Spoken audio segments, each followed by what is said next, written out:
essa transformação digital, uma coisa de que a gente tem falado como jornalista dessa área, viajando pelo mundo, aquilo que eu escrevia muitas vezes há poucos anos atrás, alguns leitores me telefonavam: em que planeta você está? Dizendo que as máquinas vão conversar com as máquinas, né?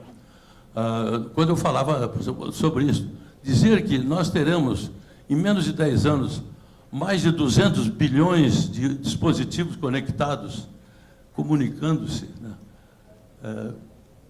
Coisas como inteligência artificial. Eu fiz um comentário na Rádio Eldorado essa semana, em que eu dizia que nós temos que olhar as duas faces importantes da inteligência artificial. Tudo aquilo que ela pode nos fornecer de extraordinariamente novo, produtivo e que vai levar esse país para frente. Mas temos que também pensar nos riscos, né?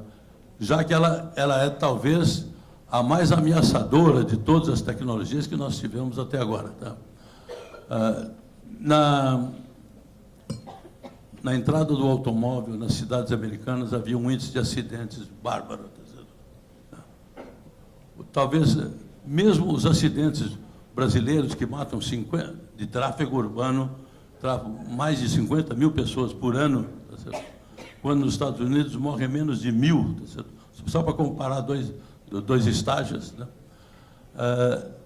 As pessoas não deixaram de usar o automóvel, mesmo sabendo dos riscos. Mesma coisa será com inteligência artificial, ao meu ver. Nós vamos andar pisando em brasas, mas temos que caminhar. Esse é o mundo, tá? Eu começaria, vamos dizer, pelo secretário. Em primeiro lugar, como, na sua visão, nós vamos conseguir esta passagem do Brasil em termos de políticas públicas, em termos de mobilização da sociedade, da iniciativa privada e principalmente do governo, né, daqui para frente? Boa tarde, obrigado aí, professor Etevaldo, pela pergunta, colegas do painel, a todos e a todas presentes. Do ponto de vista do governo, como aqui representante do Ministério do Planejamento, eu gostaria de destacar, inicialmente, alguns pontos que a Cláudia levantou aqui na apresentação dela, dessa enorme crise que tivemos em 2015 e 2016. 2 anos de queda muito forte. E isso afetou enormemente toda a sociedade, todos os setores, e acho que faltou a gente falar também das finanças públicas. Se você olhar os dados das finanças públicas, é algo muito complicado. O governo tem déficit fiscal primário desde 2014, e só vai ter superávit daqui a alguns anos. Então, são quase uma década de déficit. Então, é muito importante que todos aqui saibam que o governo, qual vai ser a atuação do governo nesta linha, nessa atuação. O governo não tem como o governo atuar dando incentivos, dando redução tributária, aumentando o gasto. O foco do governo, que ficou claro desde maio de 2016, quando este governo tomou posse, é que o governo tem que fazer um processo longo e duro de consolidação fiscal, fazer reformas estruturais relevantes, e aqui eu destaco aqui a questão da reforma da Previdência, para que ele equilibre as suas contas e não tenha que aumentar a carga tributária, que já é muito alta. Então, o governo está numa situação bastante difícil, ele não vai ter como reduzir tributos e muito menos aumentar gastos. O que o governo pode fazer? É o que o governo vem fazendo desde maio de 2016, tentando melhorar o ambiente de negócios, aperfeiçoar marcos regulatórios. O governo avançou muito em vários setores. O destaque aqui que eu gostaria de destacar é o setor de petróleo. O setor de telecomunicações é um setor que o governo acha muito importante, é um setor que investe muito, é um setor muito relevante, que, como a Cláudia falou, para a economia, para o desenvolvimento, para a produtividade, para o crescimento. Então, qual que é a atuação do governo? Nós apoiamos fortemente a renovação do marco regulatório, o projeto de lei que está no Congresso. Nós colocamos aí como uma das 15 prioridades para o governo aprovar neste ano, mas é muito também importante que o setor faça a sua parte. O governo colocou como prioridade, mas se o setor não atuar, se o setor não lutar para conseguir essa vitória, não basta só ficar esperando que o governo vai fazer. Então, o setor tem que atuar, tem que fazer, porque acho que vai ser uma importância muito grande aprovar esse projeto e resolver o marco regulatório. Por fim, olhando para o futuro, eu só queria destacar aqui um ponto bastante relevante. É claro que esse é um ano complexo, nós estamos aí entrando numa discussão eleitoral, muito fragmentada, muito incerta, mas nós estamos trabalhando aqui no Ministério do Planejamento para retomar alguma visão de longo prazo do país. Então, saímos da recessão, enfrentamos a crise mais grave da nossa história, a gente está preparando um documento, um material para discutir com a sociedade, olhando para o futuro. E olhar para o futuro é o seguinte, a gente precisa, é simples, a gente precisa crescer, precisa melhorar as condições de vida da população brasileira. Para crescer, a gente precisa de produtividade. Então, para crescer, para melhorar as condições de vida da população, o setor de telecomunicações é essencial. A gente precisa do setor de telecomunicações para aumentar a produtividade. A gente tem toda uma discussão de inclusão social, tem tudo a ver com inclusão digital. É um risco enorme de você aumentar as desigualdades se você não tiver um avanço grande na questão da inclusão digital.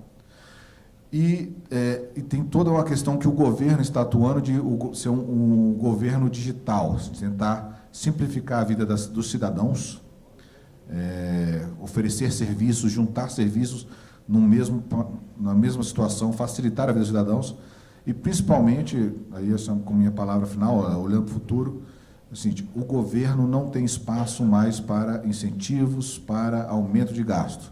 O que o governo vai fazer é tentar simplificar ao máximo a vida do setor privado, melhorar as condições do setor privado. Mas também a gente precisa que o setor apoie e trabalhe junto na mesma direção. Obrigado. Obrigado. Eu vou agora ao Gustavo Walfre, da Oi. Como você vê, como uma operadora de telecomunicações, os desafios que se colocam aqui e como a Oi está contribuindo para essa transformação digital? Obrigado. Boa tarde. A Oi vem fortemente numa primeira linha, investindo em melhorar o relacionamento com o cliente, né, e usando a transformação digital para isso, tanto no foco de atendimento e com aplicativos, né, que se relacionam e entendem melhor o cliente, usando o IA também para fazer todo um entendimento do que esse cliente está sendo afetado e como é que a gente pode melhorar, né, um atendimento direcionado para aquele cliente, também com ofertas direcionadas também, através de e-commerce, né, personalizado, para que faça mais sentido para aquele cliente naquela região. Né? Muitas vezes a gente oferece um produto numa região que não teria, vamos dizer assim, uma viabilidade, então fortalecendo através de tecnologias de atender o cliente com tecnologia que faça mais sentido para ele. Tá? Esse é o primeiro ponto. O segundo ponto é, através das tecnologias também, buscar novas fontes de receita. Né? Também estamos investindo forte em startup. A gente recentemente lançou o 8, que é um fomento da Oi com relação a várias startups aí no Rio de Janeiro, para conseguir fazer também, através desse universo, trazer novas ideias para dentro de casa e conseguir se alavancar. Porque também não é só a infraestrutura, né? Quer dizer, tem toda uma questão aplicacional de novas ideias que esse nicho tem que trazer. Né? Porque senão a gente fica só oferecendo conectividade e um outro over-the-top externo vem e cobra aquele espaço aplicacional que não foi bem trabalhado. Então também tem essa segunda linha. No caso da Oi, por exemplo, vocês têm preocupação com a imagem da empresa e fazem pesquisas nessa área também? A gente tem tudo agora com a nova disciplina digital. A gente tem todo uma design thinking, com pesquisas fortes de mercado em todo o Brasil. Tá? Essa pesquisa é recolhida, é trazida para dentro de casa. Tem a disciplina design thinking que entende a jornada do cliente. Né? Toda a parte digital só sai a partir um produto novo, a partir desse entendimento dessa disciplina. Né? Quais são os pontos relevantes que o cliente está entendendo como sendo preocupantes para ele. E depois que a gente lança esse novo aplicativo, tem toda a parte de acompanhamento da performance desse aplicativo, seja através de redes sociais, seja de indicadores como o NPS, para entender o que está acontecendo e aí melhorar o produto de forma contínua. Eu fiz essa pergunta porque, na apresentação da Cláudia, ela mencionou a questão da percepção em relação aos efetivos problemas que existem. Também o Eduardo Navarro mencionou isso. Eu digo, como jornalista, eu tenho acompanhado e faço, não a minha autocrítica pessoal, mas a própria mídia que transforma números absolutos numa escala, por exemplo, e dizer, o setor de telecomunicações no Brasil teve no mês tal 47 mil reclamações e compara com qualquer outro setor cujo universo é muito menor, tá certo? Que não trabalha com percentual. Uma coisa é 47 mil sobre 230 milhões de determinados ou de usuários. Outra coisa é comparar 47 mil com alguém que tem um universo 10 vezes menor, tá certo? Então, isso contribui para uma distorção e para colocar sempre no foco de um problema negativo o setor de telecomunicações. É uma incompetência não só de alguns coletores de dados, pode ser até institutos de pesquisa, incompetência da própria mídia, de vista relação do número de reclamações em relação no universo aqui, e deu uma percentuagem, quer dizer, eles não chegaram a entender o sentido matemático da percentagem. Então, vocês sofrem na pele isso também ou não? Eu acho que sim, em efeitos de número, mas assim, a gente também está trabalhando, independente da forma de representação numérica do tema, pegando o exemplo de banda larga, que acho que foi muito debatido aqui, e efetivamente que tipo de resultado a gente alcançou. No último ano a gente lançou o Tecno Virtual, tá, onde reduziu cerca de 50% dos chamados dos clientes com relação à operadora. Por quê? Porque o Tecno Virtual ele faz uma série de tem uma série de motores preditivos ali de problemas e tenta resolver o problema do cliente automaticamente. E isso reduziu drasticamente também o número de chamados com relação ao cliente para a operadora e subiu de forma satisfatória, quer dizer, vamos dizer assim, um índice de satisfação do cliente. Tá? Isso a gente consegue medir pelas redes sociais, pelo Google, essas coisas todas, e é bem evidente essa melhora. Tá? Em contrapartida, você consegue também ter uma redução, né, de todo o back-office, né, com relação da companhia. Eventualmente, você consegue também baixar o custo do produto final, uma vez também que é questão de incentivo. Né, a gente está falando que é questão do governo, não uma questão simples de acontecer. Isso eu digo também porque numa das sessões temáticas de ontem eu me pronunciei dizendo que nós falamos muito entre nós, é aquela história realmente que foi levantada aqui. Nós fazemos uma espécie de mesa psicanalítica aqui, né? E não temos a capacidade de levar para o grande público. Nós não inserimos ainda o usuário aqui, né? Não é uma presença física aqui, é na mídia todos os dias, dando informações, abastecendo. Quer dizer, isso é fundamental. Eu vejo, há um grupo de jornalistas especializados, eu tenho muito orgulho de ter sido um professor de alguns deles, não pelo que eu fiz, mas pelo que eles são hoje, pelo que eles progrediram. Eles não devem nada a mim, a não ser uma semente. Tá certo? Eu acho a parábola mais linda do cristianismo, a do semeador, tá certo? O jornalista, o professor é uma espécie de semeador. Da mesma maneira que nós temos na área toda interrupção, todo ruído, né, cria uma queda de raciocínio, né? O que eu vi é o seguinte: entre o professor e o jornalista há uma diferença muito grande. O jornalista não é nunca um protagonista, ele é um contador de histórias, mas tem que aprender a contar a história com todas as letras, com toda a honestidade, com toda a profundidade, com todo o conhecimento, porque o que desmoralizou o Marco Polo, que era um dos grandes contadores de história, foram algumas mentiras que ele contou nas suas viagens maravilhosas. Tinha coisas, 99% de coisas boas foram prejudicadas por 1% de coisas não fundamentadas. Bom, eu passo agora ao João Stricker. Eu pronunciaria o seu nome João Stricker. Estaria certo também? Stricker está certo. Está certo, ok. Qual é a sua visão agora, ou a visão que a TIM está tendo desta passagem, e que desafios vocês veem dentro dos limites da operadora? Bom, o Gustavo falou um pouco dessa parte da digitalização da operadora. A gente recentemente falou publicamente do nosso plano, que a gente chama de DigiTIM, de digitalização, e de realmente olhar a jornada do cliente de uma forma digital e de uma forma mais integrada. A nossa opinião, essa transformação digital, ela vem da experiência do cliente, ela não vem... Até o próprio Enel dizia, a influência das TICs na transformação digital e como elas vão fazer a transformação digital, mas, na verdade, a transformação digital ela vem da experiência do cliente, da melhoria para o cliente, seja ele um cliente corporativo, ou seja ele um cliente consumidor final, e as TICs estão lá para prover a infraestrutura e como fazer isso acontecer. A gente, como empresa de telecom, obviamente, temos muito conhecimento e temos muito know-how nessa área. Estamos trabalhando nessa digitalização e num plano para que possamos ser uma empresa mais digital com os clientes. Eu acho que, ao longo dos últimos anos, a crise, como já foi falado aqui, ela atrapalhou um pouco essa evolução, não só no nosso setor, acho que em todos os setores. Ela freou um pouquinho a possibilidade de se fazer.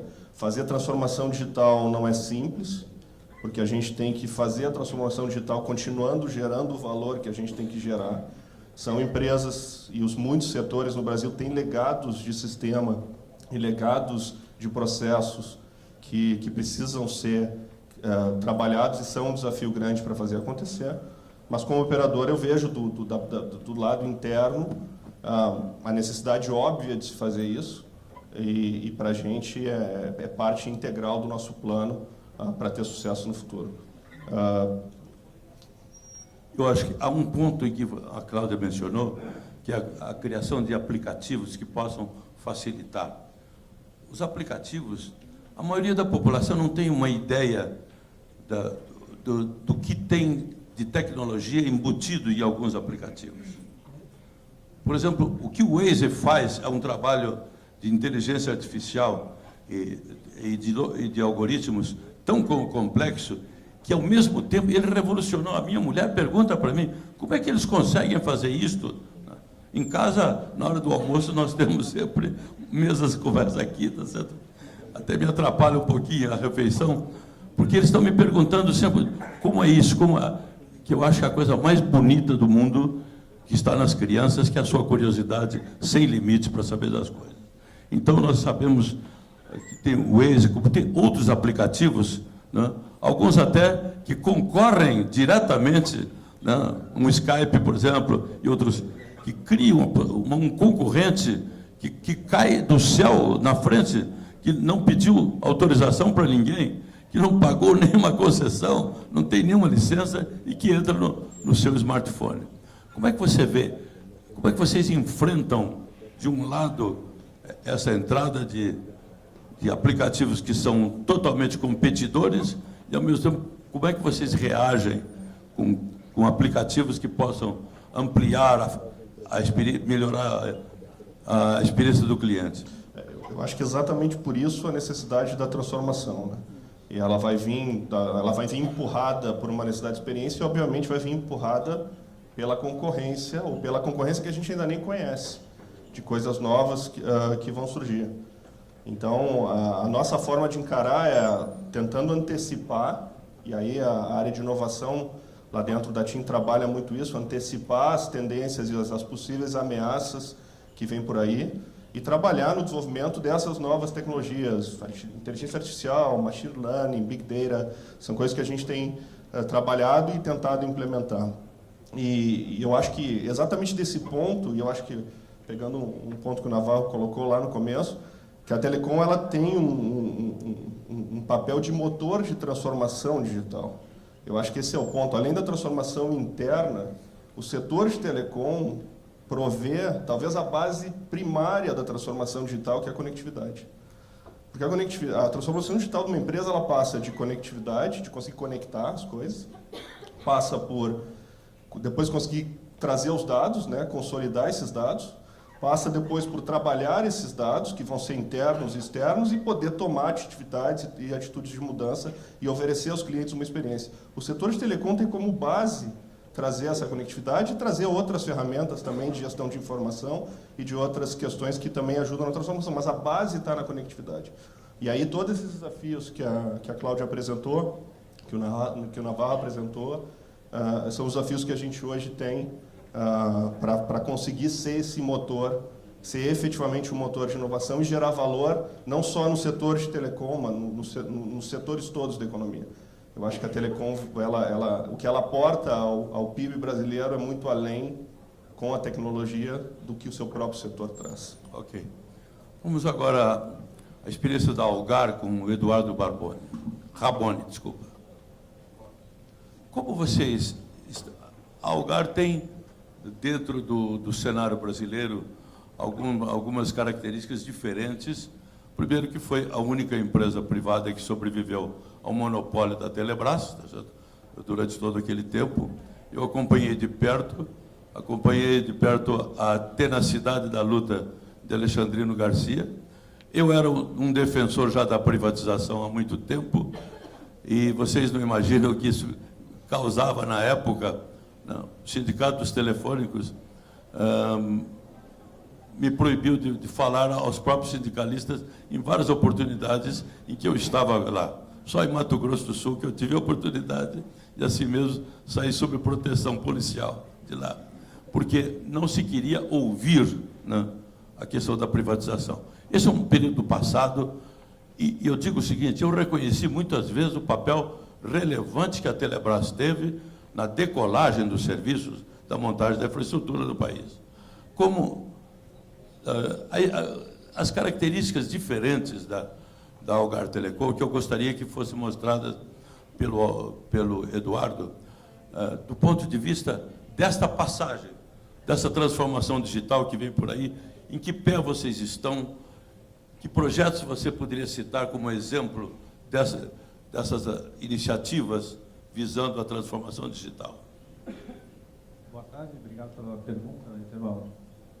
Eu acho que a nossa empresa, talvez, ela tenha começado de forma não consciente, um movimento que hoje, eu acho que está entre 10 em 10 empresas, que é essa preocupação em servir o cliente, preocupação com CX, né, com Customer Experience, numa época que nem se falava isso.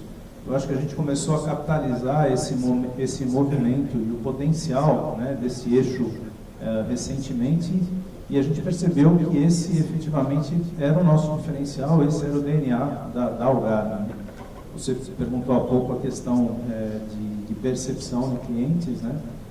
A gente investe bastante, talvez um dos diferenciais, a gente permanece num processo contínuo de crescimento, de investimento, a gente continua acreditando que isso é importante. Como é a ferida, a percepção do cliente sobre a Algar? Nós temos dois principais eixos, né? O eixo varejo, né? Eu acho que um dos indicadores principais é um indicador sobre o qual a gente tem influência, que é o Reclame Aqui.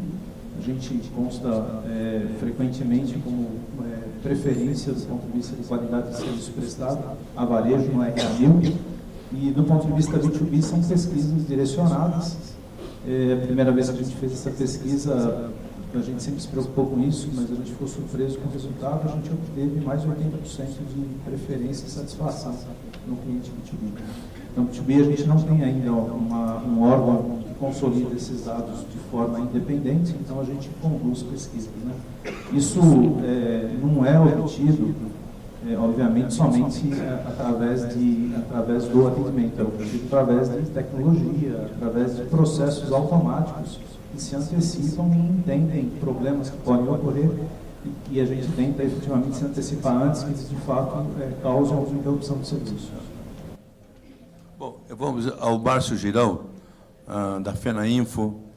Na sua visão, e da própria FENAINFO, se você pode falar em nome dela também nesse aspecto, quais são os desafios que o Brasil tem do lado das grandes organizações setoriais, profissionais, como é a FENAINFO, por exemplo? Boa tarde a todos, obrigado pela pergunta. Antes de mais nada, eu queria fazer um pequeno adendo, que eu também, de certa forma, represento aqui a FINEP, onde eu hoje dirijo a área de planejamento, gestão de risco. Então, eu também me coloco à disposição lá na FINEP para todos os senhores e senhoras que queiram ser utilizados dessa importante agência do governo, do financiamento da inovação, da ciência e pesquisa brasileira. Eu queria falar um pouco, antes disso, se me permite, falar sobre essa questão do tema, da transformação digital a partir das TICs. E queria filosofar um pouco o que é essa transformação digital. Por exemplo, agora na apresentação anterior da Márcia, aliás, excelente, ela falou que uma parte da transformação digital é a governança da cadeia produtiva das empresas, onde a TIC exerce um papel fundamental. Então, isso está mais do que demonstrado. Ao mesmo tempo, se você pegar o livro, que é excelente, A Quarta Revolução Tecnológica, do Klaus Schwab, que é hoje o chairman do World Economic Forum, na introdução ele fala uma coisa que me marcou profundamente, que ele diz o seguinte: esta revolução, ela não vai transformar o que nós fazemos ou como nós fazemos as coisas, ela vai transformar quem nós somos. Então, e o suporte de toda essa transformação são as TICs. Então, quando a gente fala transformação digital, é a experimentação pela humanidade de uma coisa que talvez nunca tenha acontecido neste planeta. Então, nós estamos vendo aqui o mundo galopando em cima de um trem-bala e a gente ainda andando na carroça ou num trote, por conta de que as metas estão se movendo e nós não estamos acompanhando a mesma velocidade dessas metas. Por falta de metodologia, por falta de vontades, por falta de recursos.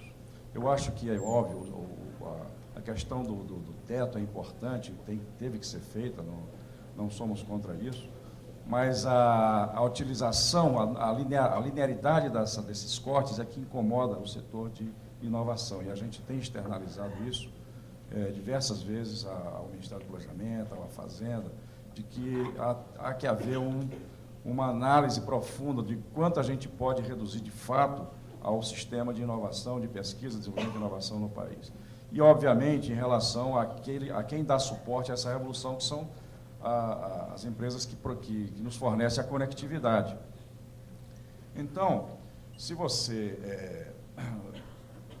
a gente fala muito de conectividade, aliás, e a gente esquece, às vezes, existe um fetiche das máquinas do Brasil, e agora o fetiche da conectividade. Se você olha vai no Ministério da Educação, e a grande meta é iluminar todas as escolas públicas, por exemplo. Mas se você fala em inclusão digital, que é uma coisa falada há 200 anos nesse país, inclusão social através da educação, isso é plataforma de qualquer deputado, qualquer senador, qualquer candidato, qualquer político no país. E nunca funcionou. E não funciona. Então, nós temos a condição hoje de fazê-los funcionar, através das TICs. Ou seja, qual é o dia seguinte da conectividade em todas as escolas, porque o mundo está mudando. Se você olhar a tecnologia que nós temos hoje, nós não podemos raciocinar o país com a tecnologia de hoje. Temos que raciocinar o país com a tecnologia de amanhã. E qual é essa tecnologia? Além do 5G, amplificando brutalmente a tal da conectividade, é o chip quântico que está chegando por aí nos próximos 10 anos. Esse chip é uma coisa, também uma revolução absurda na inteligência artificial, na computação cognitiva. Por exemplo, a chamada apocalipse, é porque já existe um algoritmo para descriptografar qualquer documento que hoje eu levo mais de 100 anos para fazer nas máquinas de hoje em 4 minutos. Então, as agências bancárias, etc., se não houver um outro algoritmo que recriptografe quanticamente, deixarão de existir. Quando tiver o computador quântico, talvez quem assistiu o Exterminador do Futuro seja o chip, né, das máquinas fabricando máquinas. Porque as máquinas fabricando máquinas é exatamente onde vai chegar a quarta revolução industrial, onde, através da nuvem, do Big Data, as fábricas se comunicarão. Então, essa é a tecnologia do futuro. E cada aluno, cada cidadão desse país terá acesso ao digital. Isso vai acontecer com essas empresas que estão aqui presentes. Então, quando eu conectar todo mundo, vamos supor, 100% conectado, o que eu faço no dia seguinte? O que eu ofereço para esses alunos? Então, eu vou lançar até um desafio para as operadoras, aproveitar e dizer o seguinte: por que a gente não lança um grande programa de uma plataforma de conteúdo digital nesse país? Uma plataforma que leve aos alunos, não os livros, mas conteúdos em realidade aumentada, em realidade virtual, com as tecnologias mais modernas que vão surgindo por aí, porque no futuro, talvez as escolas nem existam na forma presencial que elas existam hoje. Talvez a gente possa fazer essa reunião aqui, todos vocês, cada um nas suas casas, mais presentes, assim a gente só não toca um ao outro, mas a realidade aumentada vai nos colocar frente a frente. Isso pode acontecer nas escolas e assim por diante, ou seja, o que é que nós estamos fazendo a respeito? Muito pouco. Eu me lembro que uma vez eu fiz uma reunião com o César Alvarez, alguns anos atrás, vocês devem lembrar, porque ele participou várias vezes do painel Telebrasil, em que ele estava lançando um computador, acho que era o computador para todos, alguma coisa assim. E eu disse: cadê o software?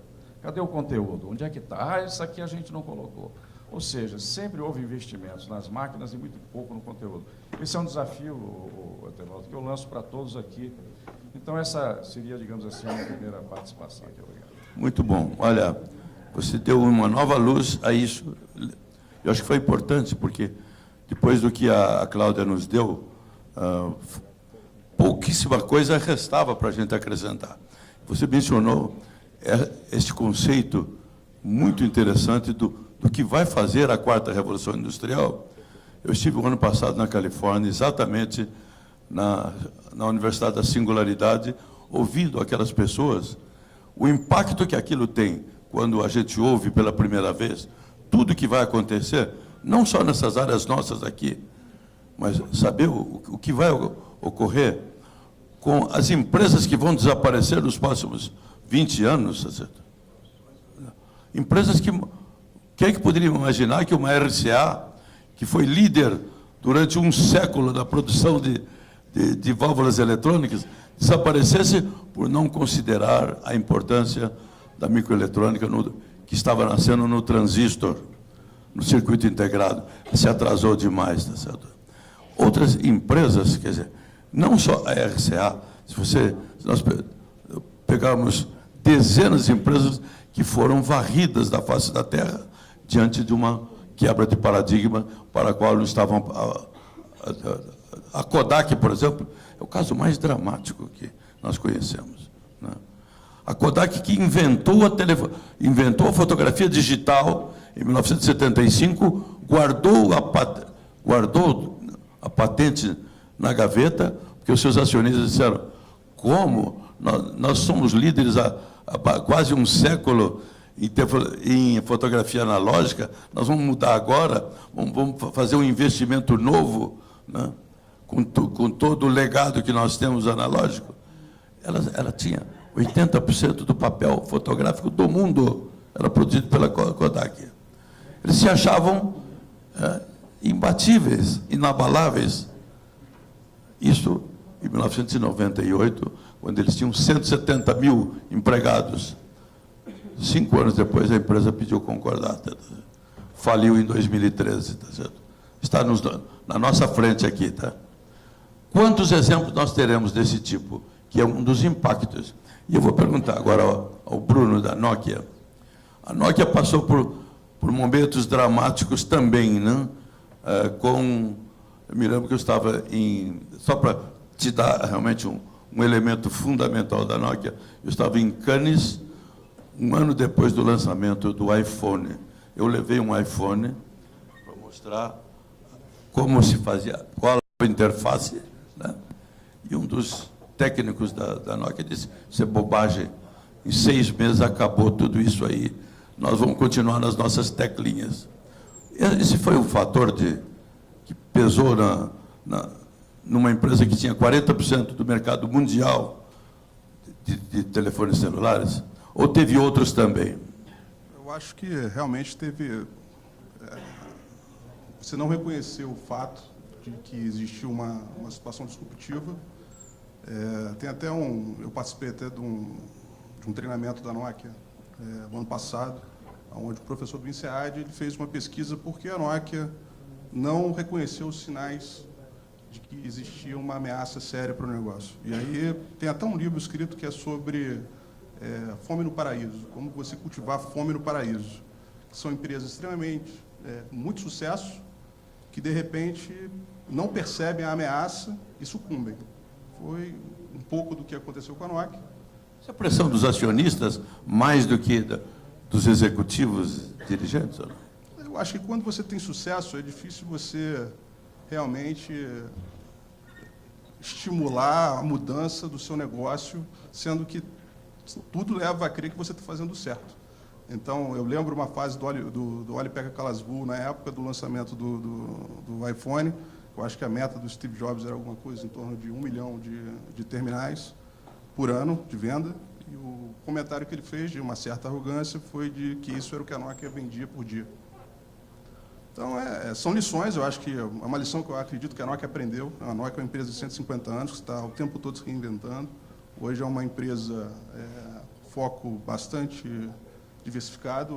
Obviamente, a gente tem nossa linha principal no mercado de infraestrutura de telecomunicações, mas estamos tentando abrir outras verticais, negócio de saúde. Até essa semana, a gente teve até falando já um pouco na questão da transformação digital, saindo um pouco dessa conversa do que aconteceu com a Nokia. Mas essa semana passada, a gente teve um evento na sede do Nokia Bell Labs, em New Jersey, onde um pesquisador que está pesquisando técnicas de combate ao câncer, de prevenção ao câncer, da Escola de Medicina de Harvard, esteve debatendo, explicando todo o desafio e a complexidade de se tratar o câncer. Então, ali surgiu uma série de discussões de como a tecnologia que a Nokia desenvolve, pode ajudar nas iniciativas que existem hoje na indústria farmacêutica, nas academias, etc., nos laboratórios, com tecnologia de Big Data, tecnologia de inteligência artificial, e até uma pesquisa que se originou. A gente estava desenvolvendo um laser, um detector óptico para os nossos produtos de DWDM, e aquilo derivou numa pesquisa de diagnóstico por imagem aplicado para tratamento de câncer. Então, esse especialista está auxiliando a Nokia nesse tipo de desenvolvimento. Então, assim, a Nokia ela se diversificou. Ela está buscando outros segmentos, onde com a tecnologia, com o know-how que ela possui, ela pode fazer a diferença. Eu acho que todo mundo entende o impacto que... Ela está fabricando botas de borracha, né? Papel. Papel e bota de borracha. Então, a primeira vez que eu fui... que transformações... A primeira vez que eu fui na Finlândia, até pneu era da Nokia. Tinha pneu Nokia, a marca. Então, mas eu acho que isso serve para um alerta para todas as empresas, a necessidade de se reinventar. Sucesso nunca é garantido, ainda mais com toda a diminuição das barreiras de entradas com as TICs, né? Você vê, por exemplo, o mercado financeiro brasileiro, o impacto das fintechs nesse mercado, então um impacto muito grande. Então, eu acho que é um pouco dessa... que eu vou fazer para você, vou fazer para a Huawei também, é que, no Brasil, como é que vocês estão, que contribuição vocês podem dar aqui no Brasil para a transformação digital? Bem, aqui no Brasil a gente está presente em praticamente todos os operadores e também trabalhando com as verticais, com diferentes verticais aqui no mercado brasileiro. Nós temos uma série de iniciativas aí de pesquisa e desenvolvimento, em conjunto com algumas operadoras. O caso mais emblemático, eu acho, é com o trabalho com o Oi do Huawei, mas também temos a academia envolvida. Temos iniciativa com o Paraná em pesquisa de cirurgia, temos algumas discussões milionárias com outras instituições, o Intel, o PUC. Então, eu acho que isso é parte do que a gente pode contribuir, trazer o know-how da empresa, os recursos da empresa, as experiências que nós temos em outras partes do mundo, mercados mais envolvidos, mercado coreano, japonês, aquilo que já está sendo feito lá, que se aplica aqui. Então, acho que isso talvez seja a principal contribuição. E a parceria com a Siemens, o que aconteceu? Bem, aquilo... A Joint Venture ela foi estabelecida em 2007, se não me engano. E era uma joint venture com 50% para cada, e a Nokia, com a venda da divisão de celulares para a Microsoft, naquele momento ela decidiu comprar a participação que cabia assim. Então, hoje não existe capital da Siemens dentro da Nokia. Agora vamos a Huawei. Joelinton, né? A mesma pergunta inicial, que contribuição a Huawei pode dar no Brasil em transformação digital, em termos de potencial tecnológico e outras coisas. Legal. Boa tarde, professor Tevaldo. Boa tarde, pessoal. Então, a Huawei hoje está fazendo o seu aniversário, né, de 20 anos no Brasil. E desde sempre a gente teve expectativas muito altas com esse mercado, né? E eu acredito que nos próximos 20 anos, nos próximos anos, continuaremos tendo essa expectativa muito alta, né? Hoje o Brasil está entre os três países que estão mais tempo conectados ao celular do mundo, né? Isso é muito interessante porque a transformação digital ela passa pela experiência do consumidor final, né? Essa transformação digital, trazendo todas essas tecnologias como inteligência artificial, VR e muitas outras, você percebe que no próprio celular hoje você já tem todas essas tecnologias embarcadas, né? Então, falando de IoT, o celular é um dos principais sensores que estão na mão de todas as pessoas, né? Todo mundo aqui tem um celular, às vezes dois, quem sabe três, né? E Falando de como analisar essa transformação digital, é importante a gente ver esse lado da demanda, né? Vendo o que o consumidor espera, né? Eu acredito que eu já chego na sua resposta, tá? Mas eu acredito que uma das coisas que é muito necessária para colocar a transformação digital e a inclusão digital na mão das pessoas são, por exemplo, colocar esses celulares de alta gama e de high-end na mão dessas pessoas, colocar elas em contato com a inteligência artificial, colocar elas em contato com a realidade aumentada, a realidade virtual, de uma forma mais acessível, né? Porque hoje o preço dos celulares no Brasil ainda é muito alto quando você fala de celulares high-end, né, principalmente. Então, Por que é caro? Porque é caro. Então, hoje Por tributação excessiva. Tributação excessiva é uma das coisas. Também o custo logístico no Brasil, também o custo de infraestrutura no Brasil, né? Hoje é muito caro e é conhecido. Nós conhecemos que é muito caro. Então, você fazer uma fábrica no Brasil, em Manaus, e distribuir para todo o Brasil não é algo simples, né? Muitas empresas hoje, seja em Manaus ou seja em qualquer lugar, para você distribuir todos os celulares é muito complexo, né? E isso agrega custo, né?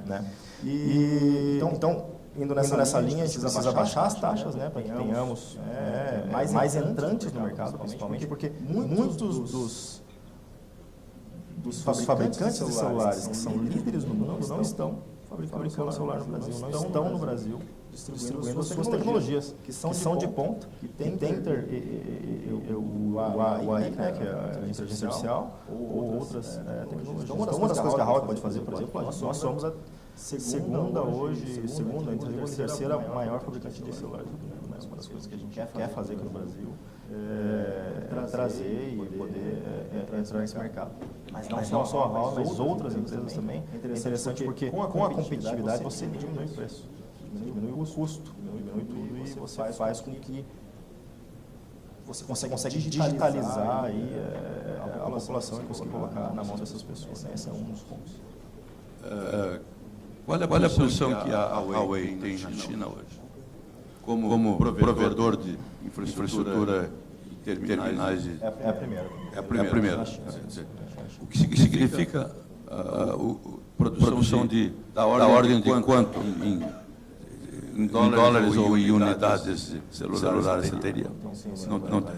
Mas um país como a China, vocês imaginem a China de 1979, que eu vi, por exemplo, o que era a exposição dela na Telecom Genebra em 79, os projetos que eles tinham pareciam para nós uma maluquice total. Quer dizer, que eles iam dominar a tecnologia de foguetes, teriam uma estação espacial, o sinal que já caiu, mas tudo, não tem problema. Foi a primeira e ela fez sozinha, não é o trabalho da NASA, que já tinha 30 ou 40 anos na frente. De uma forma curiosa, hoje tem um projeto aí do governo chinês de fazer aquele One Road, nova rota da seda, de 40 trilhões de dólares. O que eu acho impressionante o tamanho do desafio da China era muitas vezes superior ao do Brasil, certo? Eu não recomendo nunca a repetição da mesma receita que deu certo lá, que o Brasil tem outras características. Mas eu fico encantado de ver as transformações, resultados. O que aconteceu no Japão, na Coreia, na China, e os tigres asiáticos em geral. Certo? O que aconteceu na Finlândia, eu não sabia que a Finlândia era um país terrivelmente atrasado nos anos 80. Atrasado do ponto de vista de organização, corrupção muito grande. Um país que sofreu muito, esmagado pela Rússia de um lado e a Suécia do outro. Um país que fala as duas línguas, fala o sueco até hoje, junto com o finlandês. Mas que é uma transformação incrível. A Irlanda do Norte também. Nós temos experiências desse tipo. Por isso que isso é uma das razões. Quando eu digo para vocês que eu sou otimista em relação ao Brasil, é porque nós temos muito mais potencial do que... Visitando Dubai, por exemplo, o que eles fizeram, não? É claro que nós não temos a receita e que o petróleo deu per capita em Dubai. Mas eles estão dessalinizando a água do mar e fazendo uma porção de parques aquáticos, né? E com isso eles descobriram que a queda das placas de fotovoltaicas está caindo tão rapidamente que isso vai eliminar um dos pesadelos do futuro que nós podemos ter, que é a questão da água potável no planeta. Vai ser quase tão competitivo quanto a água obtida por outros processos, e hoje nós temos que purificar da mesma maneira. Tá? Mas um pouquinho mais além,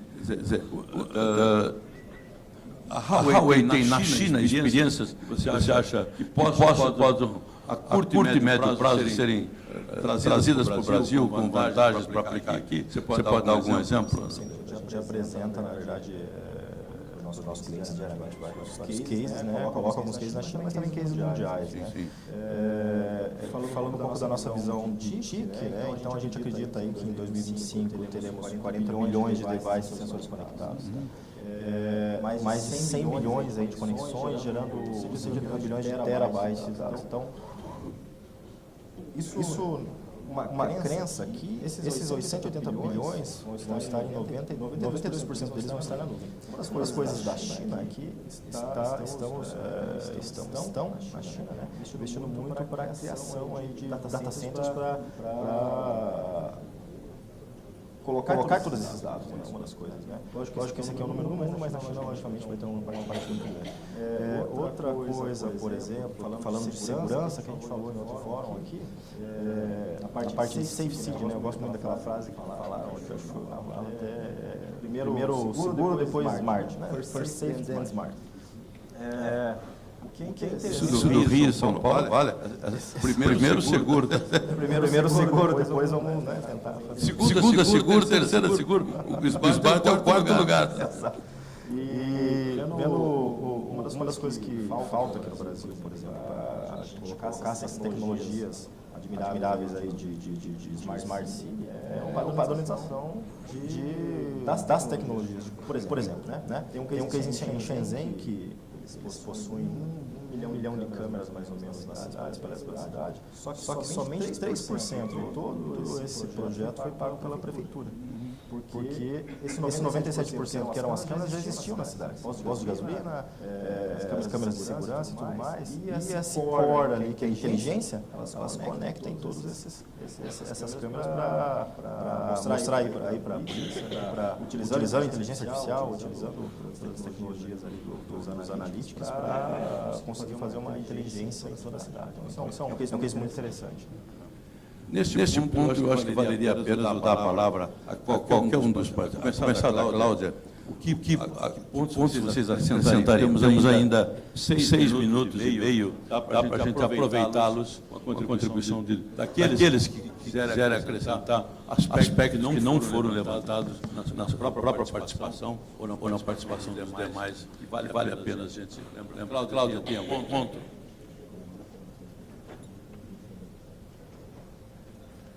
Eu acho que o que foi dito reforça que a gente tem, de fato, um potencial gigante nesse setor e poder aproveitar isso quando a gente está numa situação de crise realmente muito grande. É hora da gente olhar o que a gente tem de força para afastar aquilo que a gente tem de fraqueza e certamente o setor tem muito a dar, tem muito a contribuir.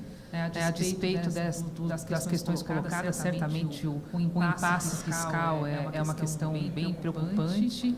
Acelerar condições para que haja mais investimento privado, dado que o investimento público realmente vai ficar prejudicado, é o caminho. O que a gente tem pela frente é alavancar a economia via investimento privado mesmo. Ok. Quem mais gostaria de dar? Márcio Girão. Eu não estava preparado para falar, mas esqueci. Aproveitar esse momento. Acho que a inovação é um dos instrumentos mais importantes. O quê? Inovação. É um instrumento hoje fundamental para a geração de riqueza no país. Talvez mais importante que a própria saúde, educação e segurança. Porque sem riqueza você não teria indústria. A inovação na sociedade é fundamental. E as TICs são também, da mesma forma, quer dizer, utilizadas intensivamente no processo inovador. Eu assisti uma palestra recentemente, promovida até pela Academia Brasileira de Ciências do Rio de Janeiro, da Mariana Mazzucato, que é uma italiana que trabalha no College of London hoje. E ela lançou um livro fundamental, que é o Empreendedorismo, Estado Empreendedor. E ela, no discurso dela, ela é famosa. Tem até uma palestra dela no TED, para quem quiser vê-la. Ela diz o seguinte: o financiamento da inovação se dá essencialmente do Estado, pelo Estado. O Estado é responsável. Aí ela mostra um iPhone, que mostra algumas 10 tecnologias, uma financiada pela EDCF, outra pelas Forças Armadas, por aí vai. A maioria para finalidades bélicas. Não é verdade. O transbordo da inovação, o transbordo que está no setor. A internet está aí para... Mas não é só isso. Então, essa é uma afirmação marcada até para que nós, que hoje sou a parte governo, que a gente entenda isso. E outra questão da inovação é que a inovação tem que chegar nos corações e mentes da sociedade brasileira, que não está ainda. Então, a inovação não é plataforma para que você sensibilize o povo brasileiro. Deveria ser, porque nos outros países já o são. Cabe aqui a quem fazer essa conscientização, a seu ver. Eu ia fazer um comentário em linha, acho que eu posso responder. Eu acho que a liderança da transformação digital ela é um dever muito grande da iniciativa privada. A iniciativa privada tem uma missão não só no setor das ICTs ou da telecom, em todos os setores. Mas eu reforço o ponto onde o investimento é fundamental e a capacidade da gente ter de investir. O secretário comentou logo no princípio que o governo não vai ter como reduzir tributo ou fazer qualquer tipo de incentivo. E a nossa visão é um pouco que a arrecadação cresce quando a economia cresce. E a gente precisa achar um balanço onde a gente possa efetivamente colocar as tecnologias à disposição das empresas que têm que posteriormente liderar essa transformação. Eu vejo. Pode. Talvez a própria transformação digital seja a solução, né? A gente esteja com a solução embedada na inflação, né? É uma experiência que a gente faz lá, a gente gera recursos para a inovação através de eficiência do negócio. Se a gente não consegue aumentar a arrecadação, no início da abertura do painel ontem pelo presidente do Brasil, né? Acho que tem total aquiescência que a gente precisa acelerar da celeridade na tomada de decisão, na liberação de dinheiro velho, um dinheiro que já existe. E a gente gera mais eficiência. Gerando mais eficiência, efetivamente, a gente consegue entregar mais valor sem necessidade de geração de mais recursos através do custo. Esse é um dos caminhos. Você não acha que essa eficiência devia ser gerada também na esfera pública governamental? Um governo perdulário não é um governo antipatriótico. Esse país não arrecada pouco. O que incide per capita de tributos aqui é muito alto. E o retorno é baixo, porque está sendo mal gerido. Há duas formas de destruir um país, e nós temos as duas juntas, incompetência e corrupção. A Márcia colocou bem da Deloitte, né? Quando a gente fala em transformação digital, a gente fala em ecossistema, né? Então, não é uma equação de um único player, não é uma única regra que, se corrigida, leva o ambiente inteiro para o nirvana. Dá de várias variáveis. Sem sombra de dúvida, a eficiência ela precisa ser observada toda a cadeia. Não é só na iniciativa privada. Tem um aspecto que eu queria colocar e reforçar. A própria Márcia falou sobre a filha dela, deu exemplo, de ser nerd, né? Eu acho que uma das dificuldades de pegar uma transformação digital aqui é o capital intelectual. Quando a gente fala de inteligência artificial, você vai achar um cientista de dados para trabalhar com isso, você não vai achar. E quando achar, vai ser bem caro.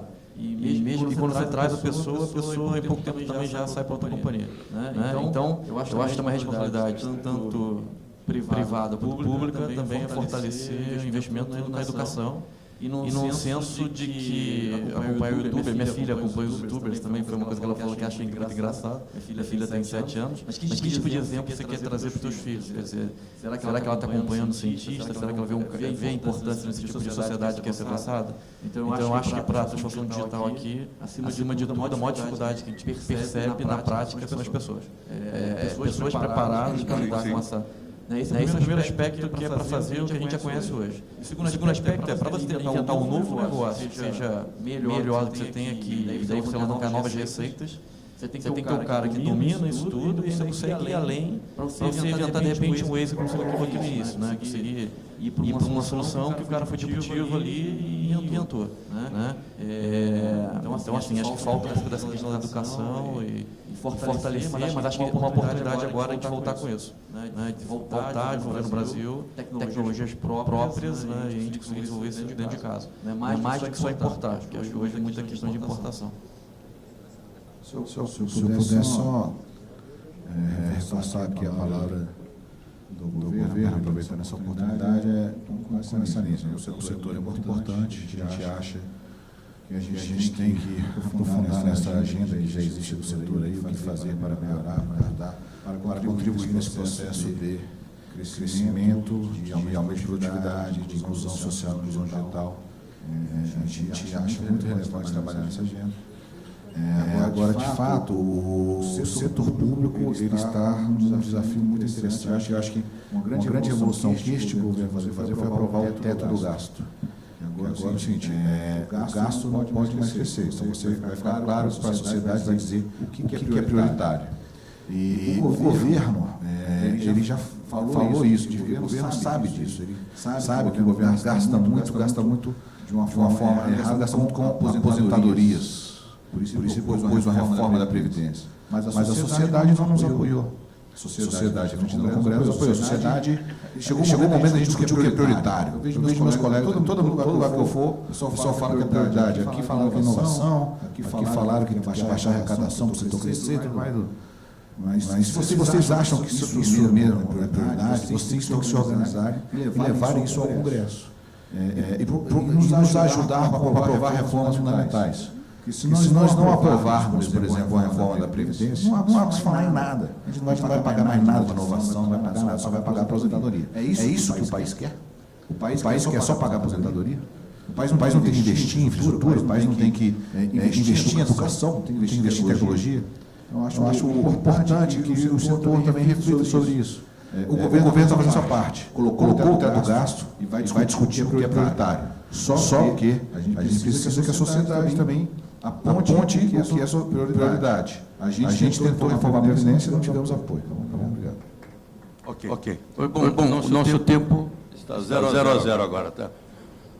O que eu queria só para fechar é dizer que contribuições desse tipo não pode ficar num círculo fechado. Tá? Eu vou dar uma experiência. Eu não tenho a fórmula certa para nada, mas as experiências boas podem servir de, pelo menos de um começo. No início do governo Fernando Henrique, eu já era amigo do Sérgio Mota, desde o tempo da Ação Popular, uma entidade subversiva durante a ditadura. E a primeira coisa que o Sérgio me pediu: qual é o futuro, na sua opinião, porque se eu não sou especialista em telecom, qual é o futuro do sistema Telebrás? Eu disse privatizar. Ele me olhou absolutamente espantado. Você ficou louco? Você não conhece a minha origem, do meu pensamento marxista? Eu disse, a sua fidelidade é com o marxismo ou com o Brasil? Tá certo? Você não pode colocar uma teoria política contra a realidade do país. Eu não poderia convencê-lo rapidamente. O próprio Fernando Henrique não tinha a menor certeza da privatização. Estou falando na primeira semana de janeiro, embora já tivesse anunciado algumas possibilidades no discurso de posse. Qual foi a estratégia que eu e várias pessoas, Gilberto Garbi, Delfiol, pegamos as pessoas todas, façam. Isso não é lobby, isso é educação política e cultural sobre o setor. Leva para eles todos os elementos que tem aqui. Eu achei extraordinária a participação, por exemplo, do Júlio da Silva aqui, com uma visão de governo que é o que nós esperamos que seja no futuro. O Girão também deu excelente contribuição nesse sentido. A eles nós temos que juntar, e eu me comprometo a ser uma das pessoas, se não tiver mais ninguém, eu vou sozinho, ao presidente eleito, pedir que ele ouça os representantes da Telebrasil, que têm o que dizer sobre isto aqui, para que o governo não se diga inconsciente que não sabia. Não só o presidente, os ministros principais que puderem estar envolvidos nesse ponto. É isso que eu proponho. Muito obrigado.